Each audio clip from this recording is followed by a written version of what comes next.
Hello everyone, I am Meenu और आप मेरे साथ सुन रहे हैं अनडिजायरेबल मैरिज का एपिसोड नंबर 69।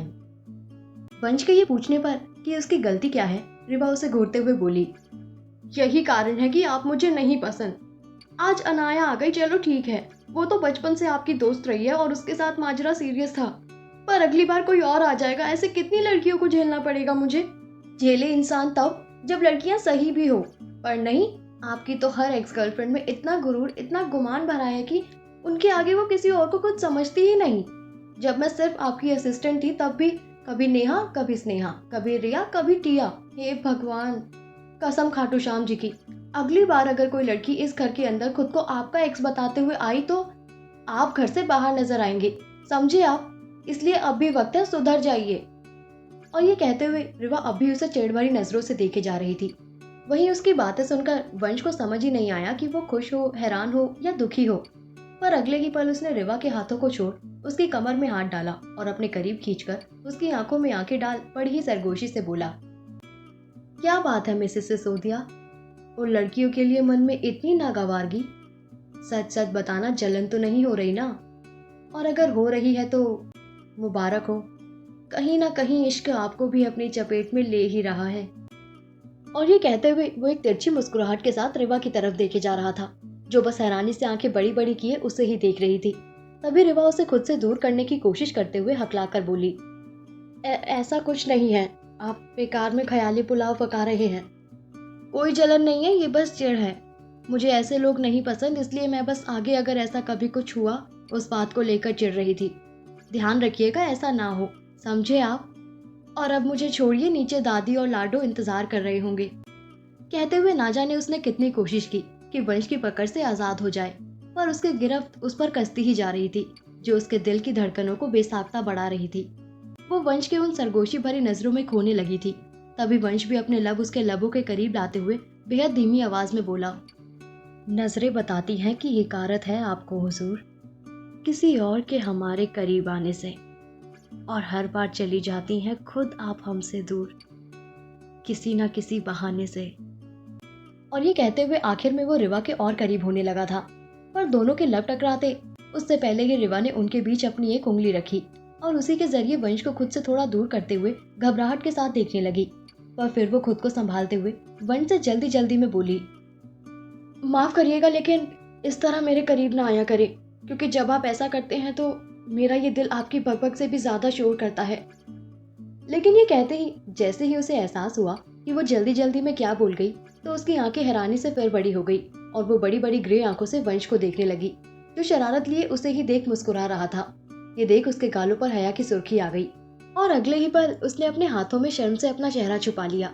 रिवा को इस तरह देख वंश की मुस्कुराहट और ज्यादा बढ़ गई। वो उसके कान के पास आकर धीरे से बोला, हया छुपाओ, राज छुपाओ, अपने इकरार का अंदाज छुपाओ, पर जानी जो दिल चीख चीख कर कह रहा है कि तुम्हें हमसे मोहब्बत है, उस आवाज को तुम जानो कैसे छुपाओ।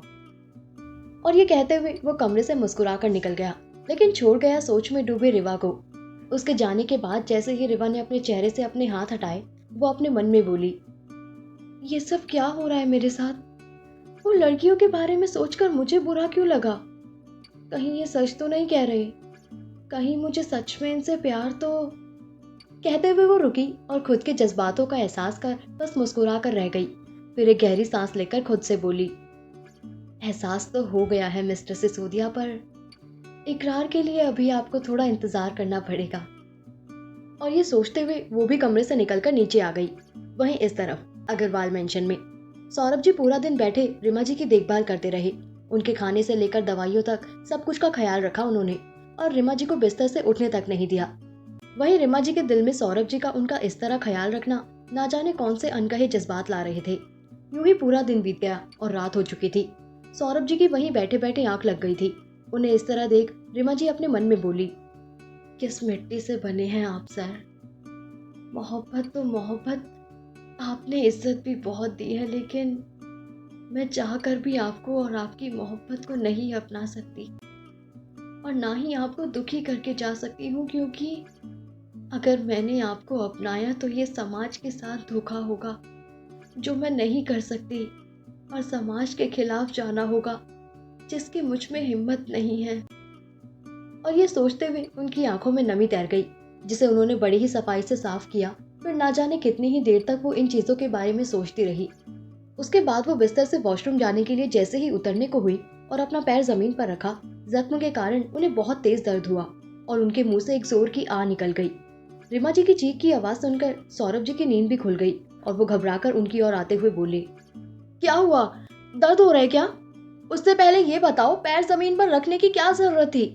कुछ काम था तो मुझे कह देती। क्यों तकलीफ और बढ़ा रही हो रीमा? पर ये कहते हुए वो बेचैनी भरी नजरों से रीमा जी के जख्मी पैर को देखने लगे।